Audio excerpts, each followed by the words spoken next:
Hola a todos, bienvenidos a Paredro, el podcast de libros, autores y demás actores del mundo literario. Mi nombre es Camilo Hoyos y hoy transmitimos desde Santo Domingo, en la República Dominicana, donde hemos sido invitados a participar en la primera edición del Festival Mar de Palabras, un encuentro internacional que busca poner en el centro la literatura caribeña, no como postal turística, sino como espacio de resistencia, identidad y pensamiento. El Festival Mar de Palabras nace del deseo de proyectar la literatura dominicana más allá de sus fronteras, de hecho la literatura del Caribe, y de propiciar un espacio de diálogo entre autores de distintas islas y territorios caribeños y latinoamericanos. Este nuevo festival busca construir puentes en un archipiélago cultural que, como escucharán, ha estado marcado históricamente por la fragmentación. Durante 3 días, escritores, poetas, lectores y gestores se reunieron para repensar el Caribe no como destino exótico, sino como territorio de preguntas, memoria e imaginación, como un territorio que es narrador y no narrado. Su fundadora, Minerva del Risco, lo define como un puerto literario desde el cual la República Dominicana puede mostrar su riqueza intelectual al mundo y reencontrarse con su propia tradición. Este episodio inaugura una serie de capítulos dedicados a este festival. Hoy comenzamos con una conversación con su directora, Minerva del Risco, quien nos habla del origen del evento, de su sueño de visibilizar la literatura dominicana en diálogo con otras voces del mundo y de su empeño por convertir a la isla en un espacio de turismo cultural, no solo turístico. Y anótenselo para el próximo año. A continuación también compartimos fragmentos de sus palabras inaugurales pronunciadas en el Salón José Martí, de aquí el Hotel Mercedes Clinton, donde evocó una genealogía de autores fundamentales desde Salomé Ureña y Pedro Enrique Ureña hasta Junot Díaz, y recordó que escribir en esta tierra ha sido siempre un acto de resistencia. Su intervención es también una invitación a leer la literatura dominicana, a escucharla con atención y, ¿por qué no?, a volver el próximo año como lectores viajeros. Cerramos el episodio con el conversatorio Cuando el Caribe no es una postal, entre la poeta dominicana Soledad Álvarez y el escritor mexicano Juan Villoro, quienes reflexionan sobre la insularidad, los estereotipos caribeños, el turismo como trampa, el mestizaje, la violencia simbólica y la necesidad de imaginar nuevos relatos. Lo que no está en la postal, dice Soledad, somos nosotros mismos. Este capítulo es, en suma, una primera escala en un mar de palabras que, como escucharán a Minerva decir, no dejará de crecer mientras haya quienes escriban, quienes lean y quienes crean en la magia de contar historias. Minerva del Risco es gestora cultural, narradora y directora del Festival Mar de Palabras, es hija del escritor dominicano René del Risco Bermúdez, figura fundamental de la literatura dominicana del siglo XX. Ha publicado un libro de cuentos y trabaja actualmente en su primera novela. Fundó la Fundación René del Risco Bermúdez con el objetivo de preservar y difundir el legado literario de su padre y proyectar la literatura dominicana hacia nuevas generaciones y territorios. Soledad Álvarez es poeta, ensayista y periodista dominicana, autora de poemarios como Las estaciones íntimas y Después de tanto arder, así como de una valiosa obra crítica sobre literatura y política.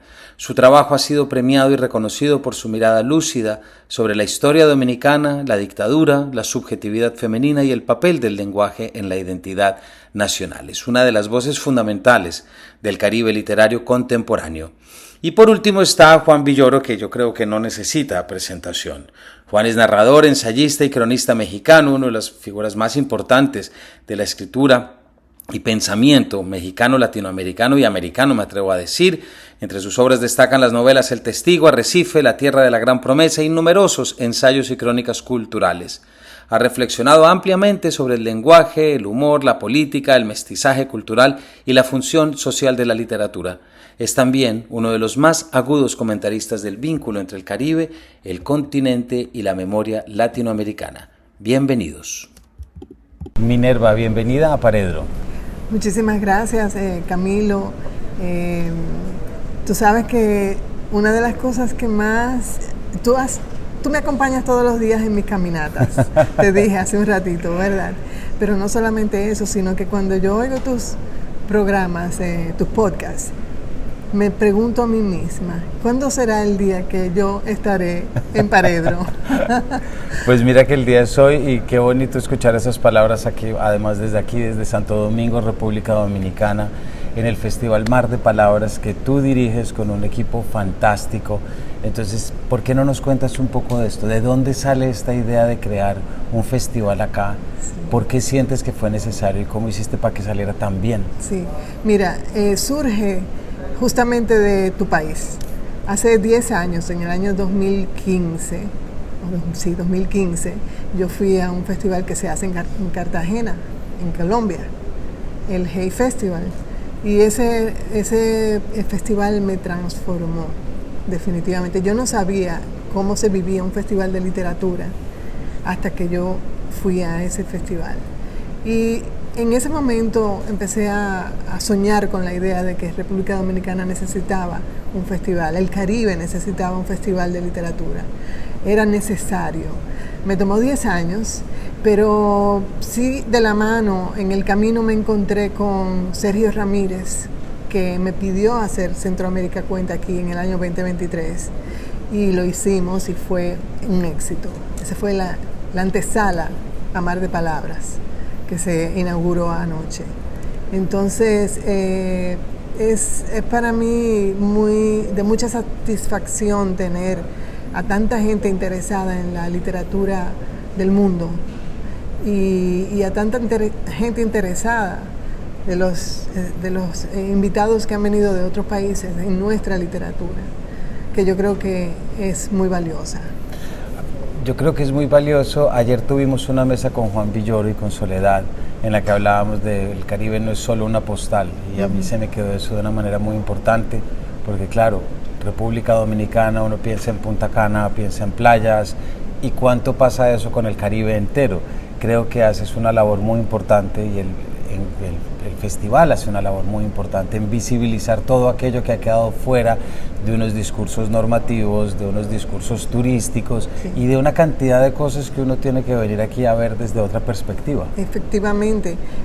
Mira, el turismo es muy importante, como decía ayer Soledad, es una parte importante de la economía dominicana, pero también tenemos el turismo cultural, o sea, yo creo que este es el momento apropiado para empezar a trabajar en estas cosas. Y ha sido un éxito desde la inauguración anoche, con más de 400 personas aquí en el salón, escuchando, debatiendo, conversando. Y esas conexiones con el mundo, con esas conexiones con otros escritores y otras visiones, otras perspectivas, eso es importantísimo que se desarrolle. ¿Cuál crees que ha sido el reto más importante que pudiste vencer para poder traer un festival y traer todos los autores que trajiste? Bueno, la parte económica, conseguir el apoyo económico, pero como decía en mi discurso, o sea, fue difícil entrar, hacer entender que esto era necesario, pero tan pronto se entendió, fue fácil, o sea, me compraron la idea. Pero más allá de eso, ha sido muy fácil. Todos los autores que se invitaron, todos, absolutamente todos, aceptaron la invitación al momento. Aún cuando somos un primer festival, una primera versión, aún así todos aceptaron. ¿Y cuál es, Minerva, tu sueño a partir de este primer encuentro? Además, por supuesto, que continúe año a año y nosotros felices lo celebraremos siempre. Sí. Pero más allá, dentro de cada uno de estas personas que vienen, ¿cuál es el sueño que tú quieres cumplir a través de esta organización y de este programa? Bueno, tiene mucho que ver con esa insularidad de la que tú hablabas ayer en el conversatorio que te tocó moderar, que es vencer esa insularidad, vencer ese cruce de mares, que nos vean, que nos visibilicemos y que nos descubran y que el mundo se dé cuenta de que nosotros tenemos un país valioso en literatura, en pensamiento y en ideas. No quiero dejar de preguntarte por la figura de tu padre, Minerva, Sí. la figura de tu padre que también ha llevado a la fundación y creo que en muchos aspectos es uno de los grandes responsables que estemos aquí, tanta gente reunida y que estemos aquí tú y yo hablando. Sí, bueno, yo creé la Fundación René del Risco Bermúdez en honor a mi papá.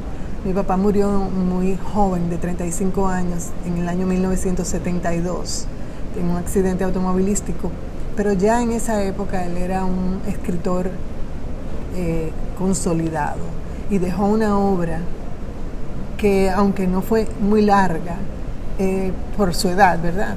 Él todavía, o sea, es muy reconocido, es muy leído y es uno de los autores más importantes que ha tenido República Dominicana. Y tú también has continuado porque tú también escribes y tú también eres autora dominicana. Sí. Yo escribo, como todos en este país, casi todo el mundo escribe poesía. Yo empecé escribiendo poesía, ¿verdad? Pero la poesía llegó un momento en que no era suficiente. Yo tenía que decir cosas y describirlas. Entonces ahí empecé a narrar. Tengo un libro de cuentos y también una novela que no se ha publicado aún. Estoy en esas. Bueno, pues en Paredero te esperaremos cuando esté esa novela. Claro. Minerva, muchísimas gracias y desde acá pues una felicitación y acá celebramos mucho, impulsamos mucho a que se puedan cumplir estos sueños como el que tú acabas de cumplir, que es traer grandes festivales, mover la literatura, proponer distintas formas de entender la lectura, que no es otra cosa que distintas formas de entendernos a nosotros mismos y a los demás. Así es. Muchísimas gracias, Camilo, por esta invitación y por estar aquí. Se me dio ese sueño también. Muchísimas gracias, Minerva. Y nada, acá seguiremos y a continuación les presentamos el conversatorio y esperen más capítulos. Buenas tardes. Gracias a todos por estar aquí en esta tarde tan húmeda y lluviosa, ¿verdad? Así que les agradezco mucho. Hoy nos reunimos en esta ciudad colonial cargada de historia, de calles que recuerdan los versos de aquellos que escribieron para resistir. Nos convoca la palabra, nos convoca el verbo libre, sin cadenas ni mordazas, el mismo que alguna vez, en tiempos de aquella dictadura fatal, fue silenciado. Hoy nos reunimos en este hermoso salón que lleva el nombre José Martí, aquel destacado poeta, ensayista y patriota cubano que tuvo una relación muy especial con nuestro país. Hotel Kimpton Las Mercedes era el lugar a finales del siglo XIX donde confluían escritores, artistas, políticos y pensadores para debatir ideas y compartir con intensidad el poder de la palabra, el valor del diálogo, el arte y el pensamiento. Era una época en la que se experimentaba un gran renacimiento cultural en nuestro país, que sentó muchas de las bases de nuestra identidad moderna. Y qué bella coincidencia, porque es justo en este lugar donde hoy nace, 132 años después de aquellos encuentros entre grandes figuras de la literatura y la política antillana, el primer Festival Internacional de Literatura en la República Dominicana. La literatura dominicana ha sido producto de esos enlaces y conexiones que promovieron el intercambio de ideas, conocimientos y valores. En ese discurrir se destacan figuras como Salomé Ureña de Enríquez, considerada la primera poeta dominicana, su hijo Pedro Enríquez Ureña, ese gigante de las letras hispanoamericanas, Pedro Mir, nuestro poeta nacional, Aída Cartagena Portalatín, Manuel del Cabral, el profesor Juan Bosch, uno de los grandes cuentistas de nuestra lengua, Manuel Rueda, Marcio Veloz Maggiolo, Franklin Mieses Burgos y Tomás Hernández Franco. También deseo mencionar a Junot Díaz, recipiente del Premio Pulitzer de Ficción, quien retrata con su estilo directo las complejidades de la identidad caribeña y la vida de los inmigrantes en Estados Unidos. O René del Risco Bermúdez, mi padre, cuya voz nos enseñó a mirar de frente nuestra ciudad y quien desafió el silencio impuesto tiranía de Rafael Leónidas Trujillo, utilizando la poesía y la narrativa como herramientas de denuncia y reconstrucción social. Hay muchos otros también que por razones de tiempo se quedan fuera de esta mención, algunos de los cuales están con nosotros aquí participando en Mar de Palabras. Escribir en esta tierra ha sido siempre un acto de resistencia, una forma de desafiar la noche oscura de la censura y responderle al miedo con la verdad. Ha sido también una manera de escudriñar el alma y la idiosincrasia dominicanas en nuestra particularidad, pero también en nuestra relación con otras culturas que nos han enriquecido a través del tiempo. Mar de Palabras nace para eso, para que las voces dominicanas naveguen sin miedo, para que nuestra literatura trascienda su ámbito insular y se enriquezca a partir de un diálogo e interacción con otras manifestaciones literarias y autores que nos visitan, al tiempo que estos tengan la oportunidad de conocernos y descubrir nuestra pasión y nuestra vocación. De esta manera, queremos retomar lo que iniciaron nuestros antepasados, Martí, Hostos, Enríquez y Carvajal, Enríquez Ureña y muchos otros que le siguieron, para que nuestra literatura se encuentre con el mundo y el mundo se asome a nuestro Caribe. Desde esta isla, que es libro abierto y cicatriz, hoy digo que la palabra es nuestro puerto y es nuestro destino. Bienvenidos a esta travesía que no es solo de letras, sino de sueños, de memoria, de futuro. Porque mientras haya quienes escriban, quienes lean, quienes crean en la magia de contar historias, este mar nunca se secará. Que comience Mar de Palabras. Buenas tardes. Continuamos con el Festival Mar de Palabras. Mi nombre es Camilo Hoyos de Paredro Podcast. Les agradezco estar acá. Como verán, algunos de los que están acá no son ni Luis Rafael ni Carlos Manuel. Podemos arrancar por ahí, no pudieron acompañarnos, pero nos acompaña Juan Villoro y por supuesto Soledad Álvarez, que ya viene acá. Muy contento de estar en una mesa que se llama El Caribe no es solo una postal. En primer lugar, porque yo soy de Bogotá, Colombia, y mi familia es de Manizales, del eje cafetero, o sea que más de montaña no puedo ser, y más lluvia. Y pensar en que el Caribe no es una postal me parece que ya es un territorio muy interesante para entrar a interrogar lo que hemos dado por hecho cuando pensamos en el Caribe, en primer lugar, y para desandar imágenes bastante cómodas acerca de. Antes de empezar a preguntar, solamente quiero también decirles que esta es la primera vez que conozco República Dominicana y Santo Domingo, y me alegra muchísimo haberla conocido por el Festival Mar de Palabras. No significa que no quiera ir a Punta Cana y a las playas. O sea, que si quieren invitar voy a decir que sí, pero es muy interesante dentro del marco de esta mesa poder conocerlo desde acá. Así que Juan, Soledad, bienvenidos. Quisiera comenzar preguntándoles, Juan y Soledad, acerca de un tema que creo que es fundamental, y es la forma como pensamos siempre en la insularidad del Caribe y específicamente de donde estamos. La isla, cuando pensamos en la insularidad, a mí se me viene la ínsula que se le promete a Sancho Panza, por ejemplo, como regalo, y la isla es una forma geográfica que nunca ha estado exenta de la metáfora y del simbolismo. Entonces, Soledad, quisiera arrancar preguntándote por eso. ¿Cómo has vivido tú con esa metáfora, con ese símbolo, y qué ha sido para ti? Buenas tardes a todos.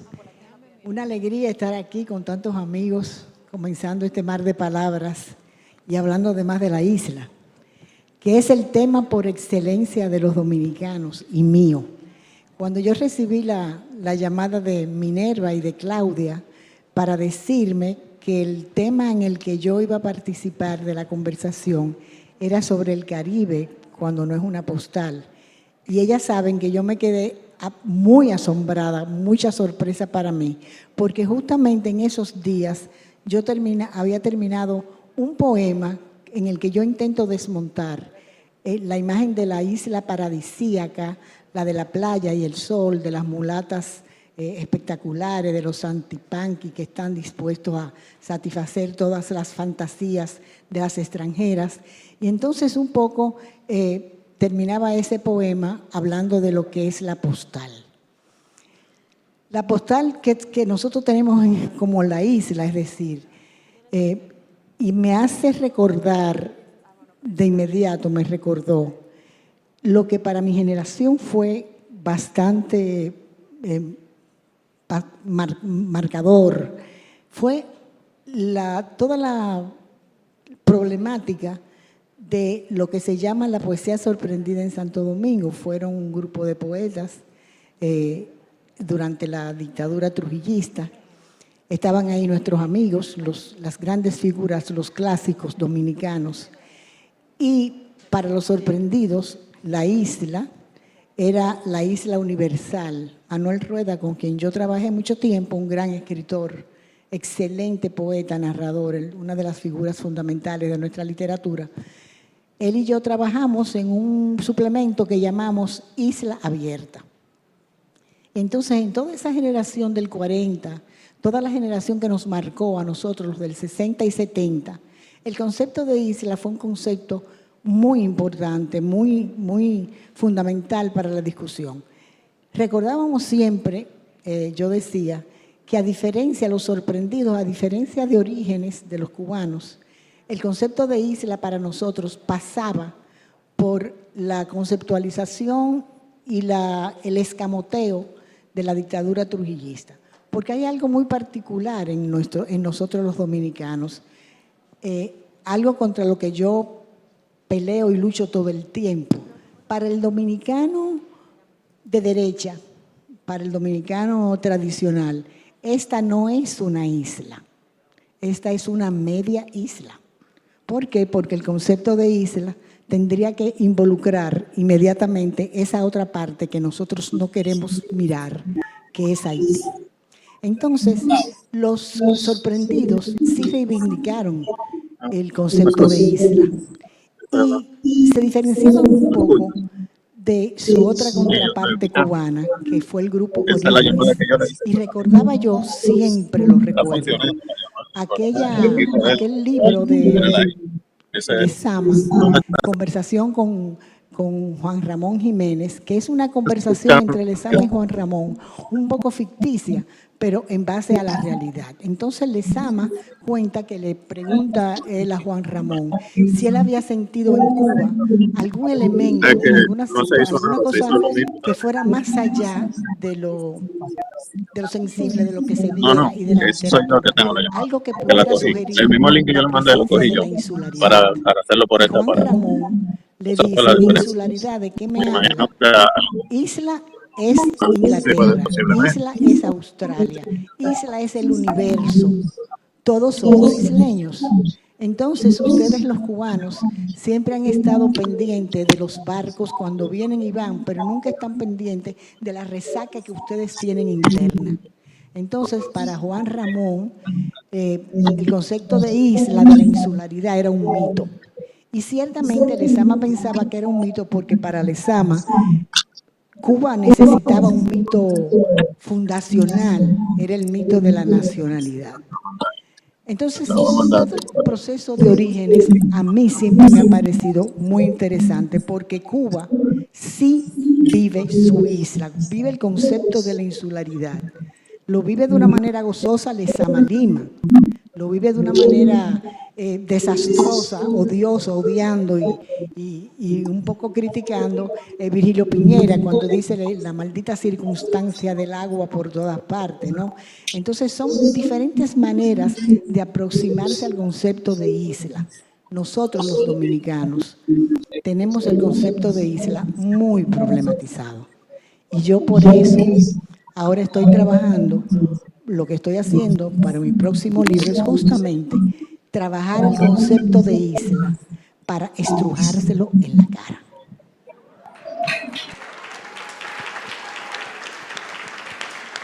No sé, Juan, si quieres hablar algo sobre esto. Bueno, antes que nada, ¿qué tal? Muy buenas noches, me da muchísimo gusto estar aquí. Se cayeron todos los demás participantes de esta mesa, entonces estoy como bateador emergente. En caso de ausencia de participantes, siempre se puede recurrir a un mexicano. Entre otras cosas, porque los mexicanos sobran por todas partes, entonces aquí estoy de bateador emergente. México no es una isla, como ustedes saben. La noción de isla para nosotros no es muy importante porque tenemos un Caribe que más bien es percibido como una orilla, es percibido como el límite del país, es muy importante para nosotros. Yo escribí una novela que se ubica en el Caribe, pero la isla como concepto cultural, político, social, ha sido definitiva para la literatura y la cultura en general. La isla como espacio de salvación, la isla de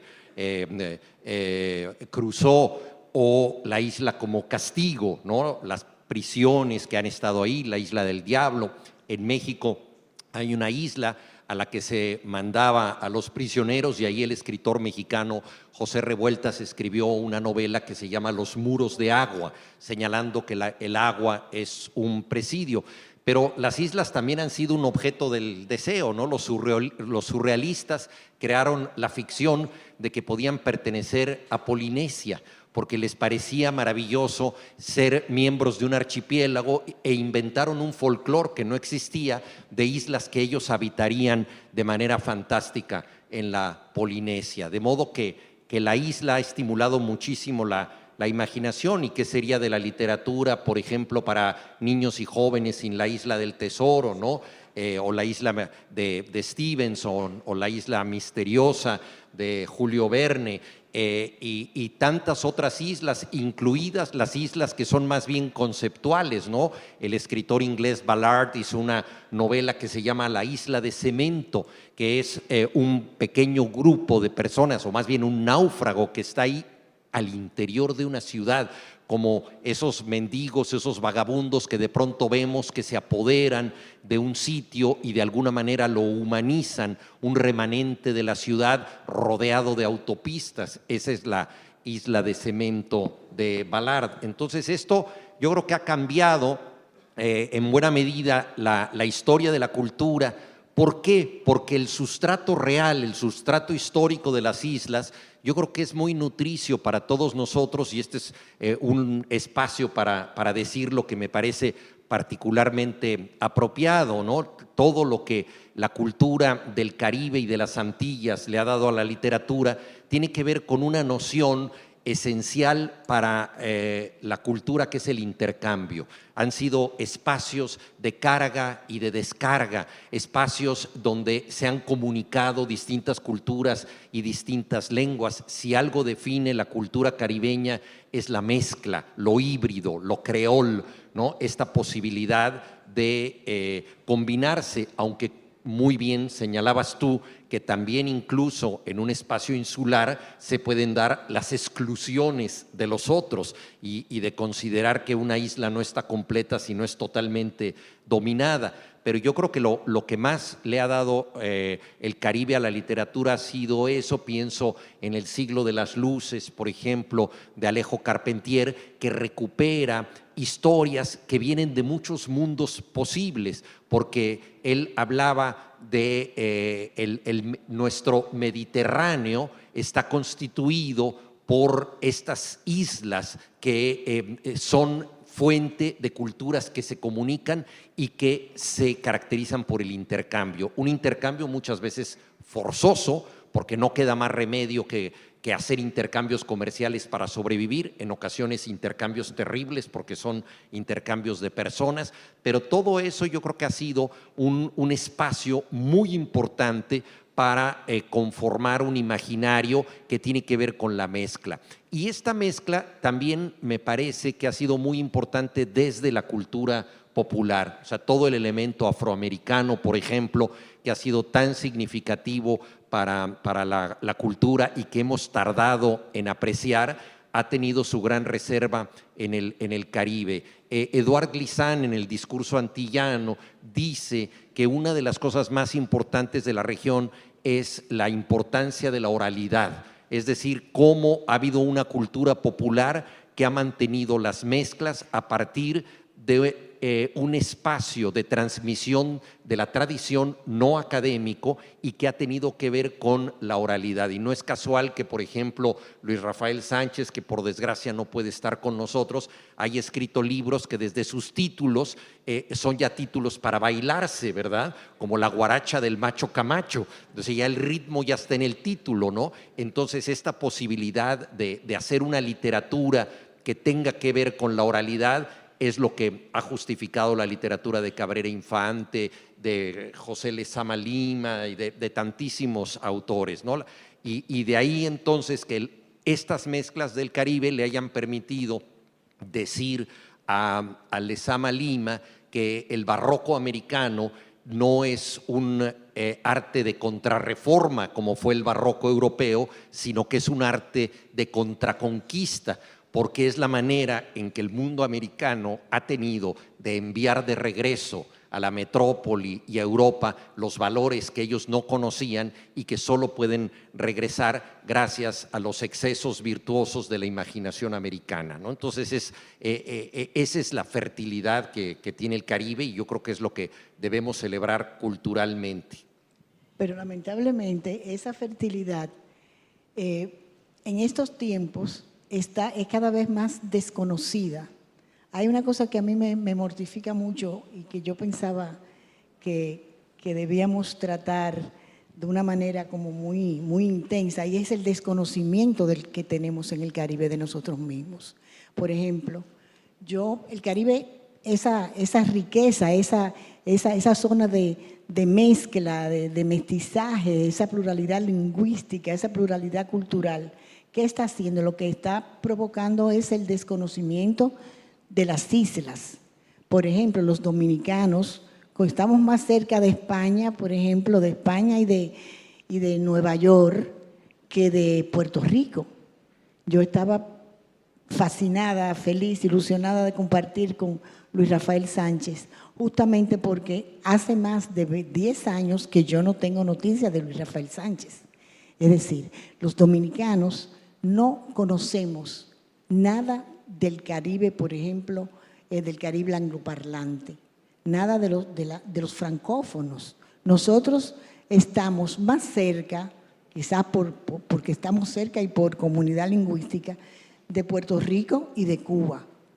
De Cuba, porque Cuba mantiene desde el Estado una promoción política, pero de Puerto Rico, desde los años 70, cuando íbamos a comprar a González Padín, hasta ahora, ya los dominicanos no vamos a Puerto Rico y la literatura puertorriqueña no circula en República Dominicana.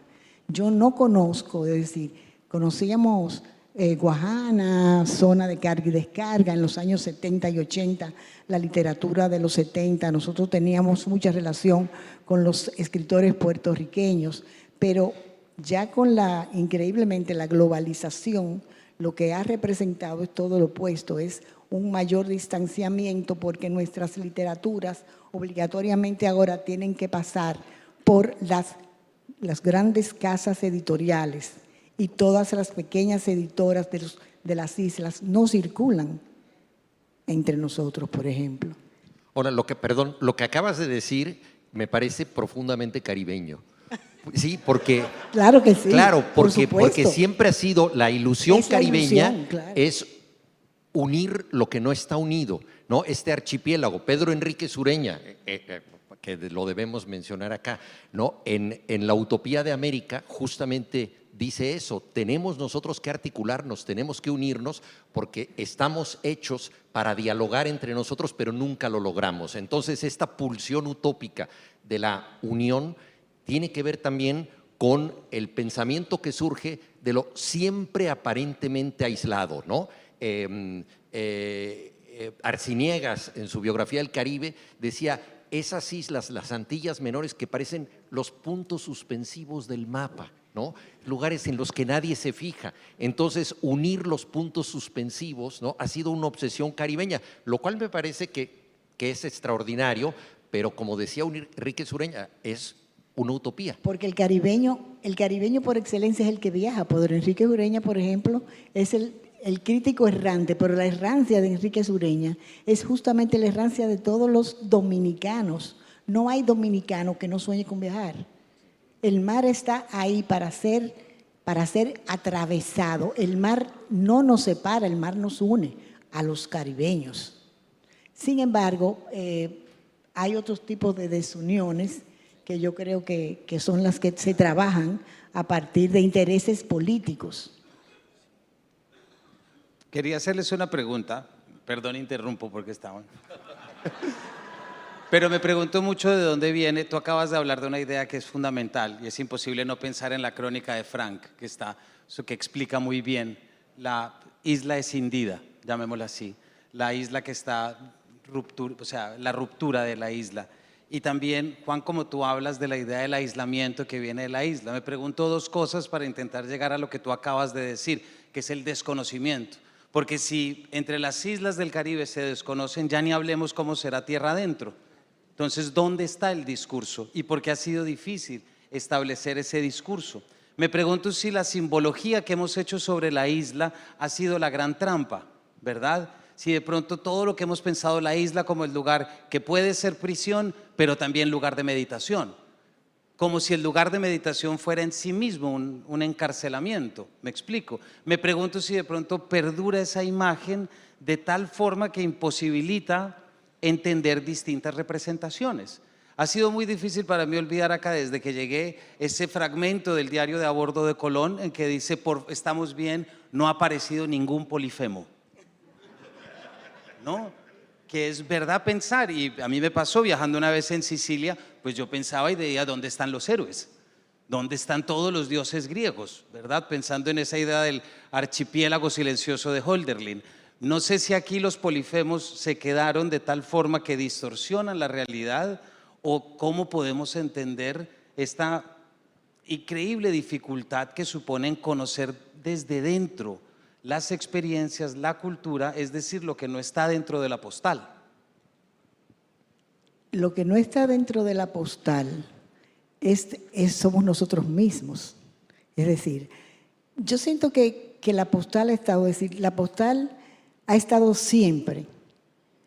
Nuestros países han sido marcados por un imaginario. Es un imaginario que, a mi juicio, viene de las representaciones acumuladas por el poder. Es decir, República Dominicana es tal y tal cosa. Es decir, nosotros somos la isla del azúcar, la isla del ron, ahora somos la isla de la bachata, la isla de Juan Luis. Hay una postal que se nos ha impuesto. Puerto Rico es la isla del encanto, no sé qué. Cuba es ahora fue durante mucho tiempo la utopía, la isla de la libertad, cada etapa y cada régimen político nos endilga una imagen. ¿Qué hacemos los escritores? A mi juicio, romper, transgredir esa imagen. Por ejemplo, yo siempre pienso que a nosotros, a los escritores dominicanos, nos han impuesto una visión de la literatura y de la República Dominicana como opuesta a Haití, opuesta a Cuba. Nosotros somos la isla mayor, pero nosotros no tenemos nada que ver con las islas del Caribe inglés, porque nosotros somos los más grandes. Es decir, República Dominicana no problem. Hay una imagen que se nos ha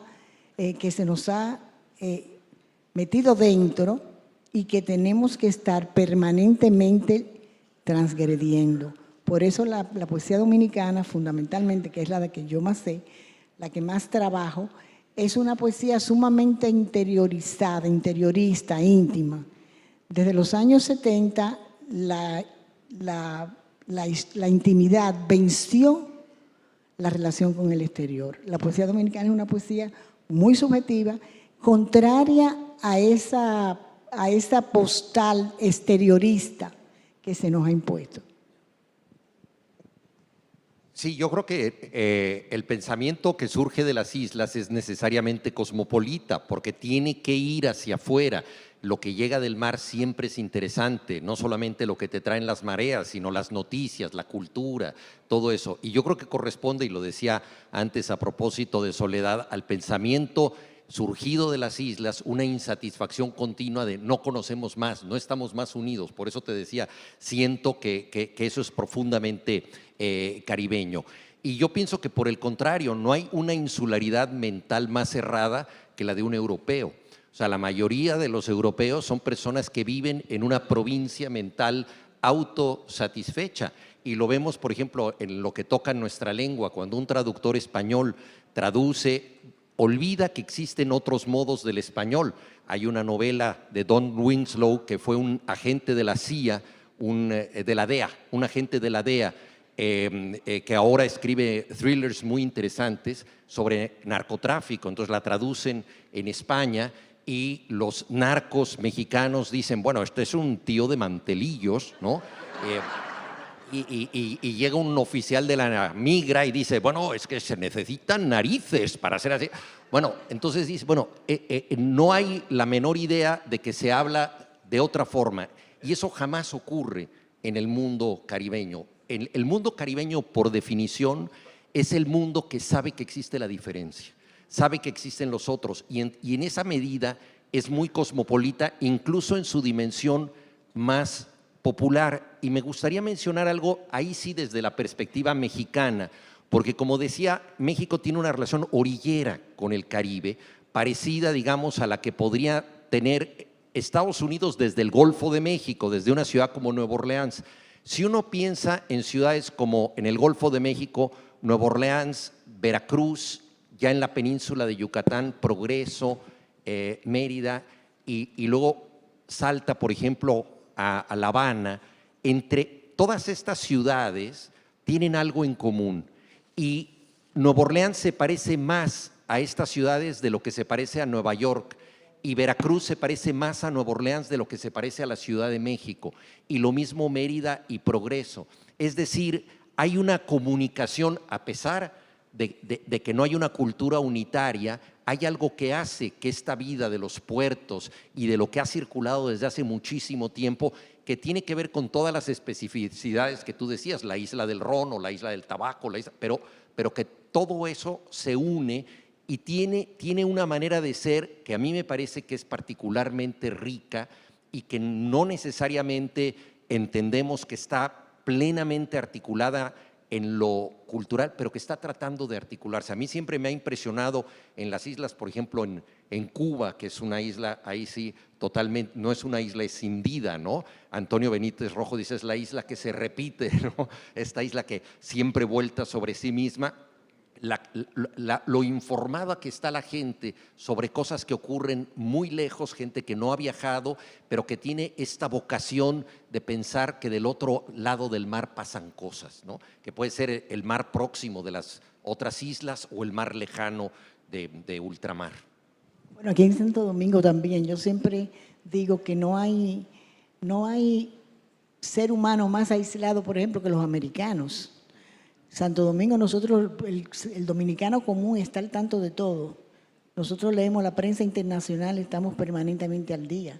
Sin embargo, y es lo que insisto, no estamos atentos al mismo Caribe, porque el Caribe, tú dices, es decir, sí, pero el Caribe siempre mira más allá del propio Caribe, más allá de su mar, porque a nosotros los dominicanos ni a los puertorriqueños nos interesan los vecinos, nos interesa Europa, nos interesa el más allá. Y eso sencillamente ha sido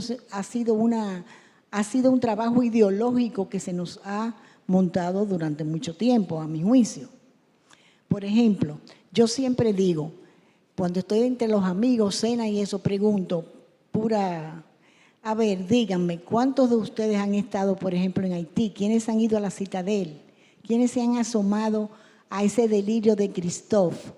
¿Cómo supieron ustedes dónde nació lo real maravilloso de Carpentier? ¿Siguieron los pasos de Esteban, de Sofía? Te aseguro que si lo pregunto aquí, muchos no podrían dar esa respuesta positiva. porque no estamos atentos a nuestra inmediatez, sino que siempre estamos mirando mucho más allá.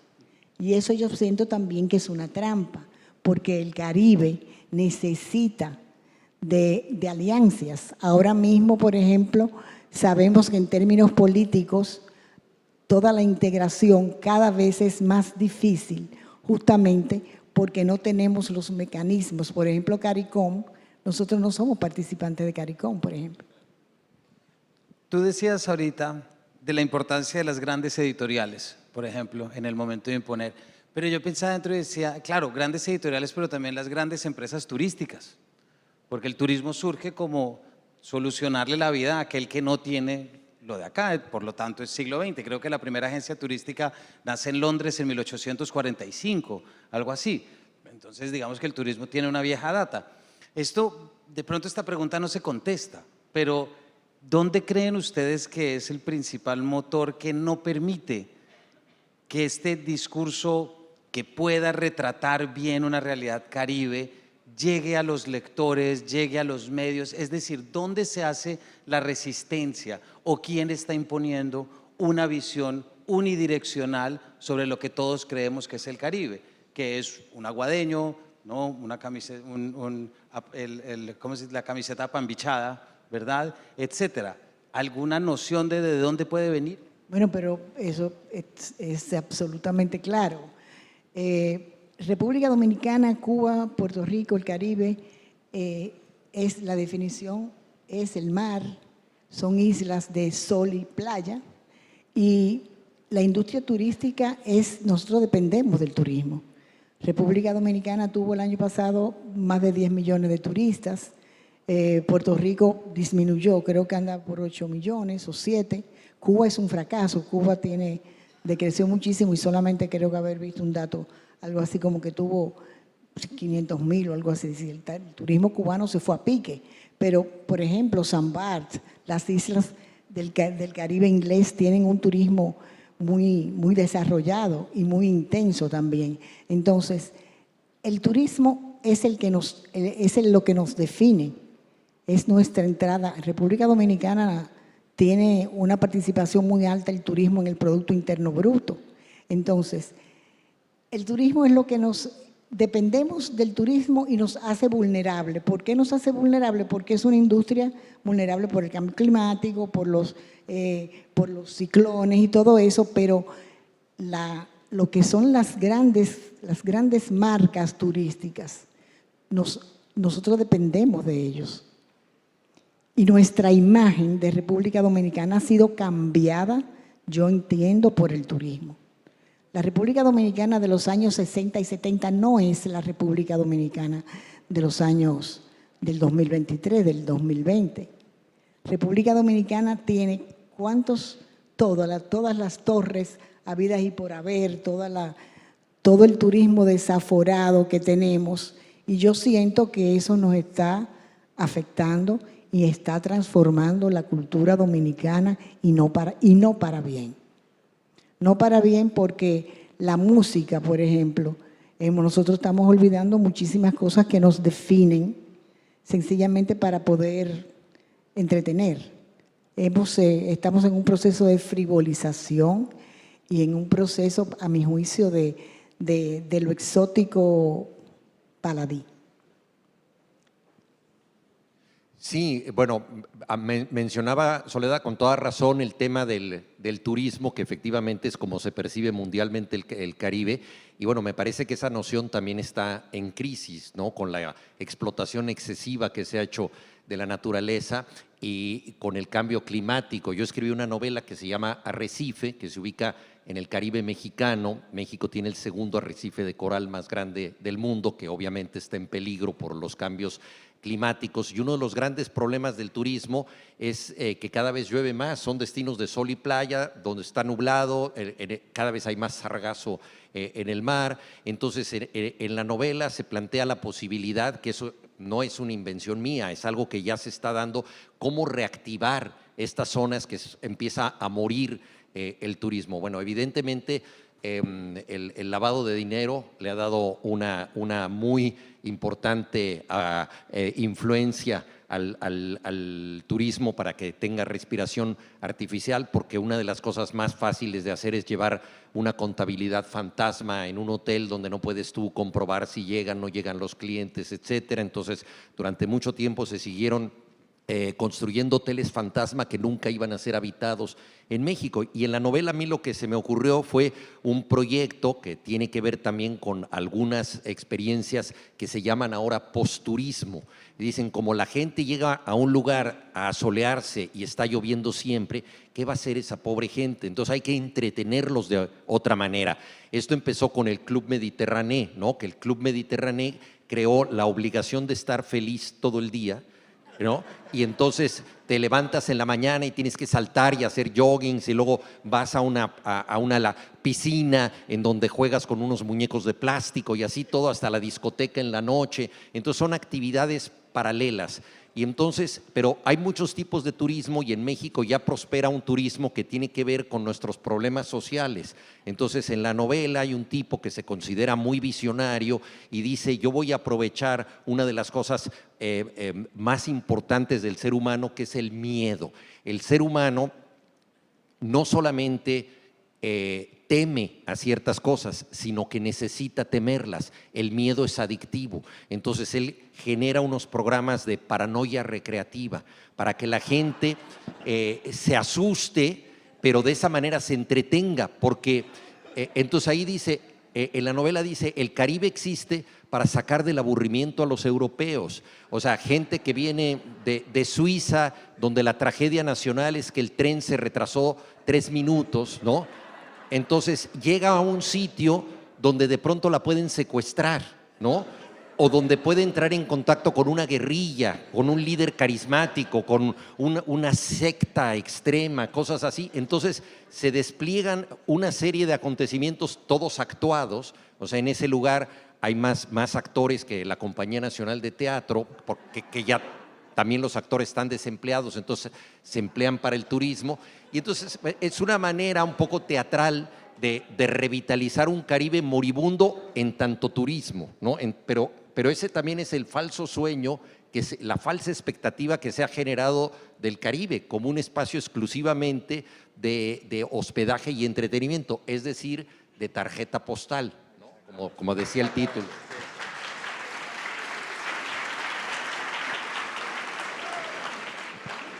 Pero también existe la tarjeta postal, que no debemos olvidar, la cubana. La tarjeta postal cubana durante mucho tiempo nos fascinó y nos deslumbró, porque esa tarjeta postal era, por ejemplo, la de la igualdad, la de la libertad, la del fin de la pobreza. Esa también es una tarjeta postal. Y también una tarjeta postal la puertorriqueña.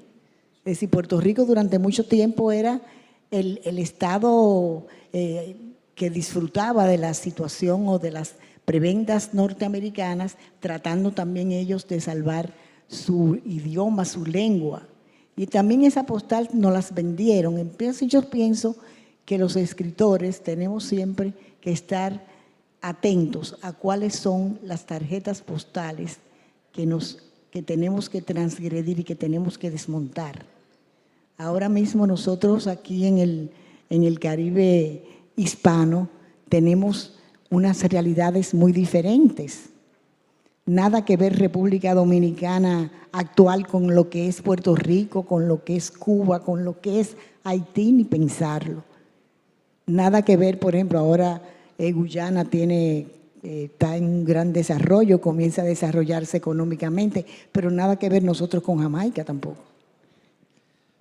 Juan, me hiciste recordar rápidamente ese capítulo de Los Simpsons, que hay un bar en el que todas las noches celebran Año Nuevo. Y que el mesero dice, me quiero morir. Tú sabes que aquí nosotros tenemos una cosa muy simpática. Los días feriados nosotros le decimos días de fiesta. Aquí, en el siglo XVIII, hay un libro maravilloso de Carlos Esteban Davis donde cuenta que aquí todo el mundo bailaba. Aquí bailaban hasta las monjas. Entonces, es la vida escandalosa del siglo XVIII, creo, donde todo el mundo estaba, como la metrópoli, España nos dejó por nuestra cuenta, no había mucha no había muchos esquemas sociales, la familia era una institución muy incipiente y además de su cuenta, los hombres tenían que sé yo cuántas mujeres y aquí todo el mundo tenía, eso era viva la pepa, es decir, todo el mundo bailaba y decía uno de los escribanos que quienes mejor bailaban eran las monjas. Entonces siempre, aquí por eso los días feriados son días de fiesta.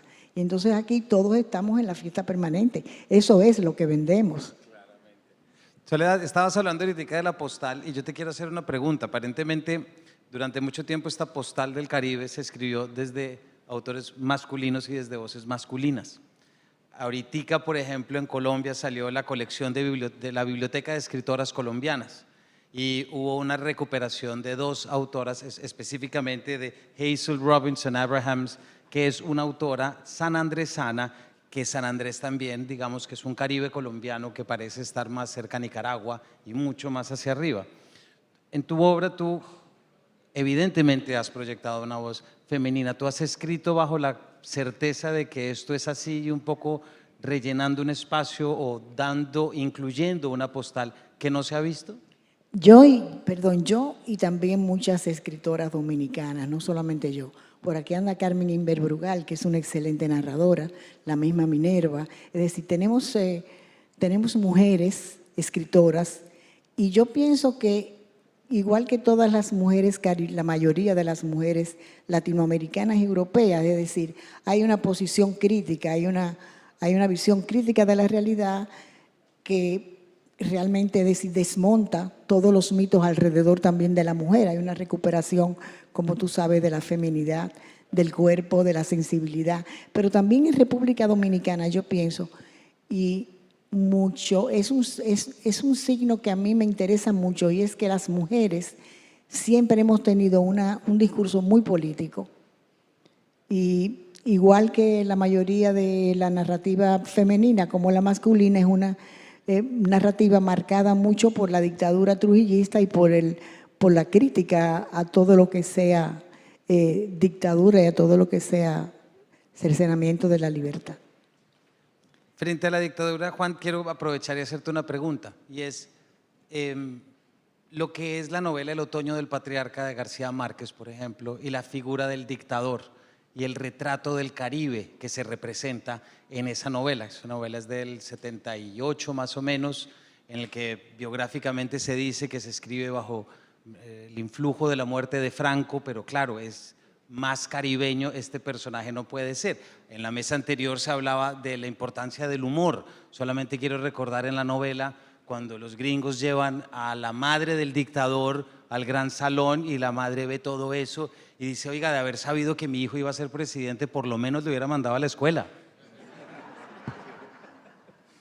Y es también imposible no pensar, si hacemos digamos como un hilo, entre esta figura del dictador y esta otra figura de Pedro Páramo, que yo creo que está por encima siempre bajo estas figuras dictatoriales latinoamericanas y esta, digamos, desde el Caribe. No sé si hay algo de ese Caribe que nos puedas compartir. Bueno, la figura del dictador es consustancial a América y quizá la novela fundacional no fue escrita por un latinoamericano, sino por un grandísimo escritor español, Ramón María del Valle Inclán, que es Tirano Banderas, pero es una novela ubicada en una América conjetural, porque es un lugar que se llama Tierra Caliente. Él estuvo en México, usa muchos modismos mexicanos, conoció el México de la Revolución, pero también habla de muchas otras cosas que provienen de América. Es una especie de resumen de las Américas y es una novela fundacional. Y después de esa, pues han venido muchísimas novelas, entre ellas El otoño del patriarca de García Márquez, que en efecto él escribe en Barcelona. Entonces, perdón, sí estaba en Barcelona. Y ahí obviamente la figura que tenía como referencia era Franco, pero él siempre recordaba que cuando estaba en sus años pobres en París, vivía en un lugar en donde podía pagar la renta, realmente un lugar muy modesto, donde había muchos latinoamericanos, y que una vez en la mañana había gente de todos lados, de América Latina. Alguien dijo, murió el hombre, qué maravilla, se murió el dictador. Y todos los habitantes que eran de distintos países de América Latina pensaron que se había muerto su dictador. Entonces todos salieron felices porque todos tenían un dictador del que habían huido, ¿no?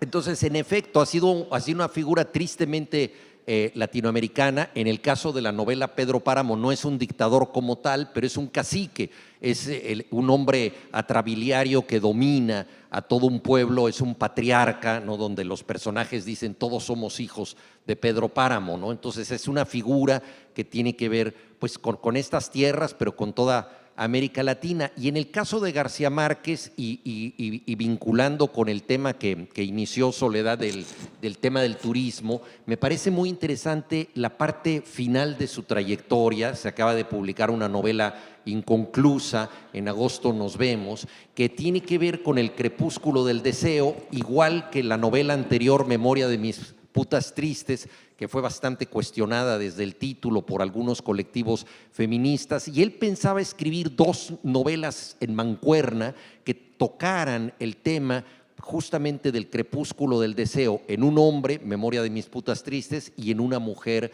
En agosto nos vemos. Pero es muy interesante cómo él asocia este declinar de la actividad sensual con el deterioro físico del paisaje caribeño. Es decir, cómo el espacio paradisíaco fue sustituido por hoteles que mancillaron el horizonte, las playas, todo. Entonces es como una especie de atardecer físico y del deseo para los personajes, y al mismo tiempo de lo que pudo haber sido el paraíso y que se ha convertido en este espacio prostituido por el turismo en masa, muchas veces de consorcios internacionales, de franquicias, etcétera. Entonces también eso es muy interesante, esta parte final de García Márquez, cómo asocia ese crepúsculo real del sol que cae en el Caribe, que él había dicho que era la visión más paradisiaca que podía haber, la del mar Caribe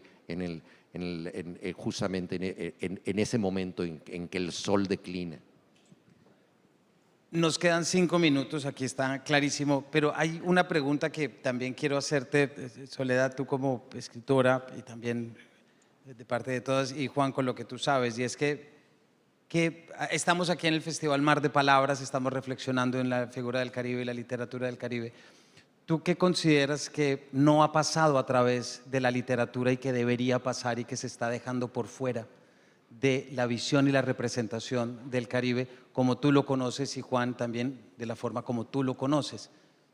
Yo pienso que la historia del Caribe es una historia muy aleccionadora, y siento que en estos tiempos de la famosa globalización, de las hipertecnologías, que debemos recordar que en cada momento de nuestra historia siempre hemos tenido una reacción y una visión crítica. Siempre ha habido un sector de la sociedad que se ha opuesto, que ha respondido y que ha tomado la bandera para una mayor humanidad, para una mayor justicia.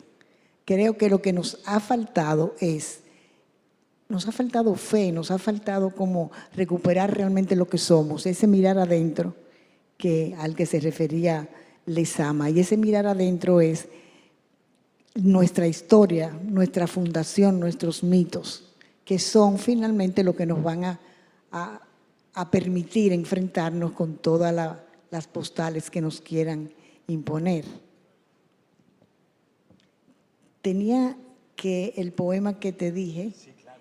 Que yo le decía que yo, cuando me llamaron para esta conferencia, yo estaba terminando este poema, que es un poema que es a la isla, y es un poema justamente a la postal, es decir, donde yo trato de desmontar la postal, y quería leerlo, pero después que, si tú me permites, se llama La isla que vivo, y a mí me parece que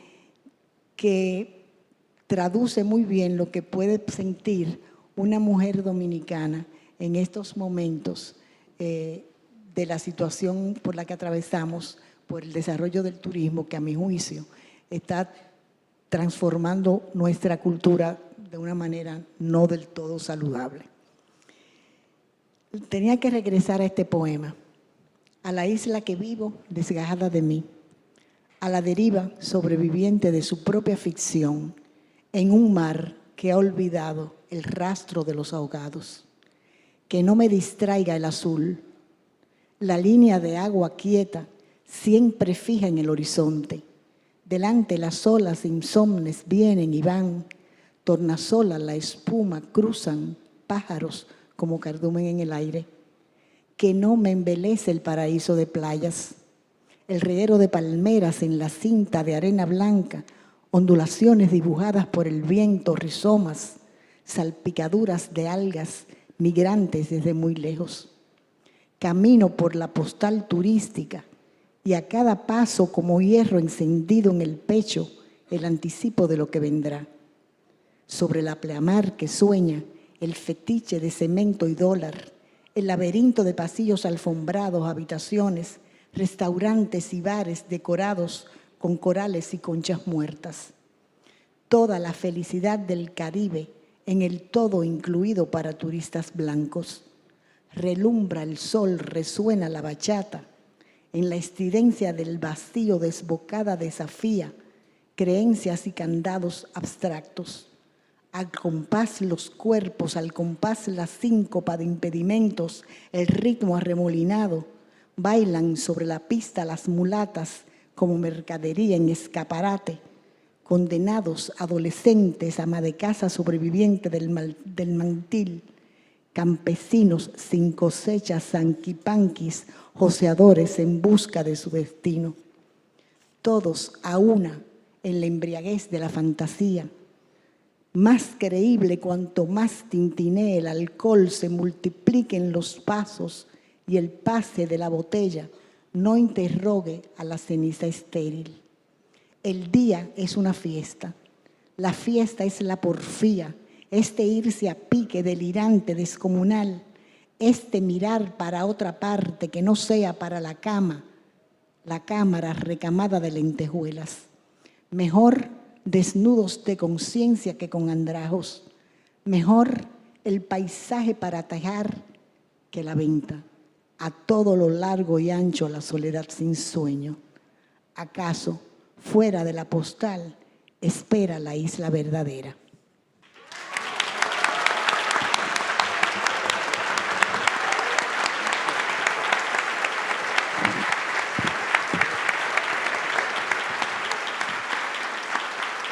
No hubo mejor manera de terminar esta mesa.